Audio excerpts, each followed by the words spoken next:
आप बेड पे जाएँ तो आपका जो मोबाइल का या लैपटॉप का अगर यूज़ है तो वो कम से कम हो, आपकी जो एनवायरनमेंट इर्द-गिर्द की हो वो जो सोने के मुताबिक हो, जो लाइट्स हैं वो डिम हों और कोशिश करें कि रात को आप कोई अच्छी बुक पढ़ें, कोई मैगज़ीन पढ़ सकते हैं। जो हॉरर मूवीज़ हैं ऐसी मूवीज़ ना।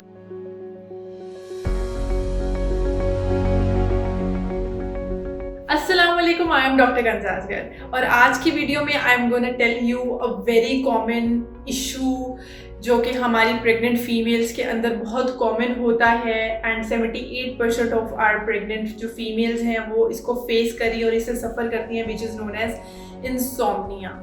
इंसोम्निया क्या है? व्हेन रिपीटेडली कोशिश करने के बावजूद आपको नींद नहीं आ रही, अच्छी, ठीक है, तो इसको हम इंसोम्निया बोलते हैं। ये प्रेग्नेंट फीमेल्स में क्यों कॉमन होता है, आज हम इस वीडियो में उसकी कॉजेज़ शेयर करूंगी मैं आपके साथ कि what are the causes which leads to insomnia during the pregnancy, और फिर ऐसे क्या टिप्स फॉलो करते हुए आप अपनी इंसोम्निया को प्रिवेंट कर सकते हैं ड्यूरिंग द प्रेगनेंसी और एक पीसफुल स्लीप जो है वो अचीव कर सकते हैं बाय फॉलोइंग दोज पॉइंट्स। सो चलते हैं कॉजेज़ की तरफ। हमारी सबसे बड़ी कॉज है बैक पेन। प्रेग्नेंट फीमेल्स में ऑब्वियसली बैक पेन होती है because with the time baby grow करता है एंड उनका जो बॉडी स्ट्रक्चर होता है वो प्री प्रेगनेंसी स्टेट में जैसा नहीं होता। So back pain is one of the cause. The second cause over here is heartburn. GERD के फैक्टर्स बहुत ज़्यादा होते हैं तो ये चीज़ें भी प्रॉपर स्लीप नहीं आने देती। Third factor is frequent urination at the night. जो आपको रात को बार बार जो है यूरिनेशन के लिए उठना पड़ता है because obviously you are carrying a baby, bladder के ऊपर आपका प्रेशर आता है जिसकी वजह से आपको बार बार यूरिनेशन फील होती है।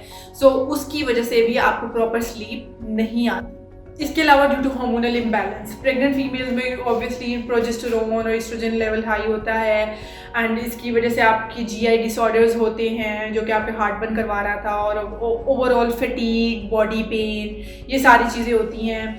तो ये भी एक फैक्टर है जो कि इंसोम्निया को प्रोवोक करवाता है। इसके अलावा increasing size of the abdomen, ठीक है, विद द टाइम आपका बेली साइज इंक्रीज होता है जिसकी वजह से डिस्कम्फर्ट होता है और आपको सही नींद नहीं आती। स्ट्रेस, टेंशन, या तो इर्द गिर्द की या फिर अपने बेबी के अराइवल का सोचकर विविड ड्रीम्स आना और अच्छे ख्वाब ना आना, so due to the stress. So these all are the causes जो कि हमारे पास इंसोम्निया को प्रोवोक करवाती हैं और इंसोम्निया की रीजंस मानी जाती हैं। So now coming towards those points जो कि हमारे पास इंसोम्निया को प्रिवेंट करवा सकते हैं, वो क्या हैं?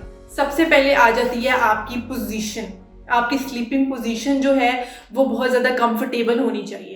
अब उसके लिए आप you can use multiple pillows, और इसके अलावा आप हमारे वेबसाइट पे, जच्चा बच्चा की वेबसाइट पे जाके वहाँ पे जो हमारा फीडिंग नर्सिंग पिल्लो है वो भी ऑर्डर करवा सकते हैं। वो पिल्लो आप अपने लेग्स के बीच में प्लेस करके भी सो सकते हैं। क्या करेगा वो पिल्लो? आपकी जो ग्रोइंग बेली है उसको सपोर्ट देगा और आपको पीसफुल स्लीप आएगी। अब ड्यूरिंग स्लीपिंग टाइम आपने अपनी पोजीशन को मेंटेन करना है कि आपकी हर तरह से जो पोजीशन है वो आपकी कंफर्टेबल हो। उसके लिए आप बहुत से पिल्लोज भी यूज़ कर सकते हैं और वो पिल्लो भी ऑर्डर करा सकते हैं। जो फर्स्ट 3 मंथ्स होते हैं उसमें तो आप लोग सीधा सो सकते हैं, ठीक है, क्योंकि आपका जो ग्रोइंग फीटस होता है बहुत छोटा होता है कि आपकी बॉडी पे उसको कोई इफेक्ट नहीं आएगा प्रेशर का। लेकिन मोस्टली फीमेल्स को ये रिकमेंड किया जाता है कि आफ्टर 3 मंथ जब आपका बेबी जो है फीटस ग्रो कर गया आप साइज के अंदर, तो अगर आप सीधा सोएंगे तो आपकी जो ग्रेट वेसल्स हैं उनके ऊपर दबाव होगा, प्रेशर आएगा due to that growing foetus in the uterus.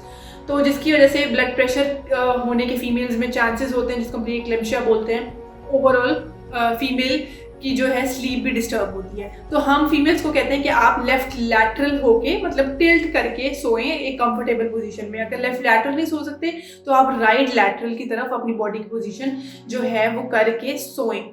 This position will give you a peaceful sleep in your pregnancy. आप अपना जो हेड साइड है वहाँ पे भी 2 पिलोज रख के बड़े कंफर्टेबल पोजीशन में सोएं। एक तो ये आपके गर्ड के सिम्टम्स को प्रिवेंट करेगा क्योंकि ऑब्वियसली ड्यूरिंग प्रेगनेंसी बहुत गैस, फ्लैटुलेंस, हार्टबर्न, ये सारे इश्यूज होते हैं क्योंकि आपका जो प्रोजेस्टेरोन और एस्ट्रोजन लेवल है वो बॉडी में हाई होता है। हार्मोनल इम्बैलेंस होता है जो कि आपकी जीआई सिस्टम को डिस्टर्ब करता है। सो इस चीज़ से वो हेड जो एंड होगा जब आपका अप होगा फ्रॉम योर बॉडी लेवल, तो आपकी जो गर्ड के सिम्टम्स हैं और हार्टबर्न है है वो रिफ्लक्स जो होगा वो प्रिवेंट होगा, तो जो कि आपके स्लीप की इंसोम्निया का बाइस था, तो वो उसको प्रिवेंट भी करे। क्या कर सकते हैं, you can have a body massage, you can have a nice body massage, और हेड मसाज भी आप करवा सकते हैं और फीट मसाज भी करवा सकते हैं। ये चीज़ें भी आपको पीसफुल स्लीप लाने में मदद करेंगी। अगर मोर ओवर आप वार्म बाथ ले सकते हैं बिफोर गोइंग टू बेड, ठीक है, ये भी आपकी जो नींद है उसको बेटर करेगी। आप कोशिश करेंगे जब आप बेड पे जाएं तो आपका जो मोबाइल का या लैपटॉप का अगर यूज़ है तो वो कम से कम हो, आपकी जो इन्वायरमेंट इर्द गिर्द की हो वो जो सोने के मुताबिक हो, जो लाइट्स हैं वो डिम हों, और कोशिश करें कि रात को आप कोई अच्छी बुक पढ़ें, कोई मैगज़ीन पढ़ सकते हैं। जो हॉरर मूवीज़ हैं ऐसी मूवीज़ ना देखें, बिकॉज ऑब्वियसली फिर वो वैसे ही आप सोचेंगे और फिर वैसे ही आपको ड्रीम्स आएंगे जो कि फिर आपको इंसोम्निया होगा। मोर ओवर रात को सोते वक्त you can have a glass of hot milk, ठीक है, आप गर्म दूध का भी इस्तेमाल कर सकते हैं, वो भी आपको बहुत पीसफुल स्लीप देगा। सो होप सो आज की वीडियो बहुत ज़्यादा बेनिफिशियल रही होगी हमारी माओं के लिए, और अगर आपको ये वीडियो अच्छी लगी है तो give it a thumbs up and do subscribe the अच्छा बच्चा चैनल। दुआओं में याद रखें। अल्लाह हाफिज़।